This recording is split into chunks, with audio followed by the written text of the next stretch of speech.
Dear everyone, I'll be speaking today on some of the secret aspects of karma. Let's see what is karma. See, karma theory it is such an intricate subject that even one's lifetime falls short to know about it. So mysterious is karma theory. Still, let's go into some easily understandable aspects of karma.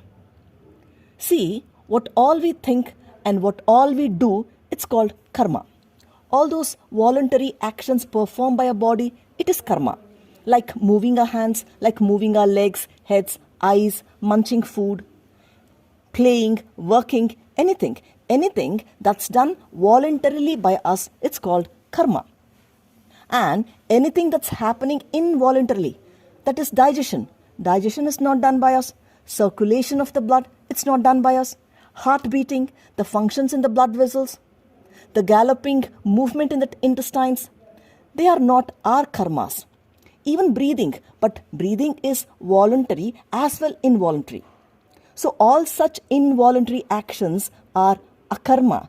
That is, they are not done by us. So they are not our karmas. Now let's understand more deeply of the voluntary actions. When we say we can move our hands or we can move our legs, does it mean that our hands and legs are moving by themselves? No, they are not moving by themselves. They are stimulated by our brain, so only they move. See, our brain signals them to move and so they are able to move. Here, brain is controlled by the mind. See, the visible brain, it is just the tangible part and the mind is the intangible part. So it's this invisible mind that is directing the body to move and perform its day-to-day karmas. So here, when your hand is writing something, it only means that your hand is only a tool and the mind within you is the actual writer.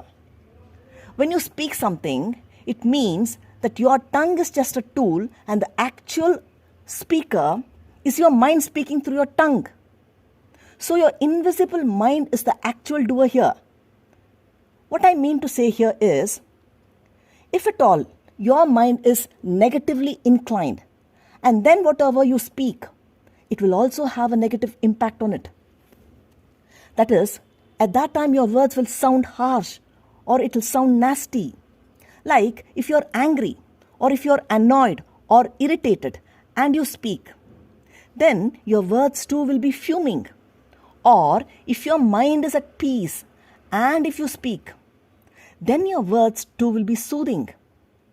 So here, what is fed in your mind is that what is thrown out through your mouth or through your hands, isn't it? So this means that what to feed the mind plays a very significant role in our lives. If your mind is fed with positive thoughts, then the outcome of all your actions will also result in that appropriate manner. So if you sow good thoughts, then the outcome, that is your actions, will also be good. So instead of trimming the branches, feed and water your roots properly. Now let's see how to feed the mind with positive thoughts. See, one simple way, it is to be grateful, to be thankful for every little thing in our life. Gratitude is a very great way to have an optimistic mind. But it's okay or it's even good to have a little bit of stress, to have a little bit of negativity, a little bit of attitude, some possessiveness, some desires, some pride, some fear. All these negative things are fine. There is always something good even of the bad.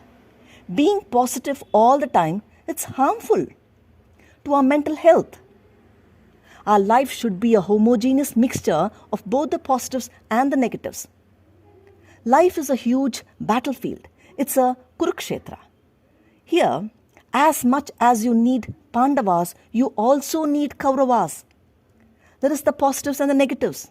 This inner fight of both the good and the bad heightens your awareness to Krishna consciousness. The Kurukshetra war within you makes your inner Krishna to speak the Bhagavad Gita. So, as much as positive emotions are important, even the negative emotions are crucially important for our survival. Like if your house has caught fire. Now, don't you scream out of fear? And this negative emotion, fear, doesn't it alert you to save your dear ones and also to save yourself? So, here, fear challenges you to run to a safer place. See, if at all a child, when it touches fire, and if it's not fearful, or if it does not sense pain, then the child needs medical assistance, isn't it? Because the child's brain, it's not signaling properly. So fear is a dire need. See, every day, knowingly or unknowingly, we accumulate some positive and some negative emotions in our mind and in our body. Without a little bit of stress, we cannot easily face the day-to-day challenges of both the body and the mind. Even we cannot get motivated to reach our goals without stress. Without a little bit of negativity, things like critical thinking cannot at all happen. Critical thinking, it will caution our senses and it will heighten its performance. Negative thoughts are not always bad. They are bad karmas if at all something within you feels that it is bad. See, if you are alarmingly fearful, or if you have chronic stress, or if you are overwhelmed for a longer period of time, or if you have frequent anxieties, depressions, frustrations, worries and pains for a longer period of time, then they need to be checked and they need to be thrown out. But the thoughts that strengthen you are good karmas. Only the thoughts that weaken you are bad. So what you have done something, and if there is some unknown pinch in your heart, then it is a bad karma. By doing something, if your fear is reduced, if your anger is reduced, and if your peace is increased, your happiness is increased, then it is a good karma. Let's see how to cleanse the bad thoughts or the bad karmas. See, cleansing the toxins, it can be done through regular exercising because lots of happy hormones get released through exercising. So, exercising is one of the best ways to clear oneself of toxins of both the body and the mind. Even breathing. See, breathing deeply as frequently as possible. Also doing catharsis. See, catharsis works well in removing accumulated toxins in the body and the mind. Catharsis it means like it making loud, weird noises. It's like crying aloud or doing some aggressive dancing or even hitting punching bags. If not, even hitting pillows will do. Anything can be done, but the point here is not to harm yourself or not to harm others. You can even hit the image of someone whom you don't like. Even this helps to remove the accumulated bad thoughts about that person. But ultimately, what I mean to say here is, we have only to accept the rough side of life just to allow the smooth side of life to perform better. Thank you now for listening.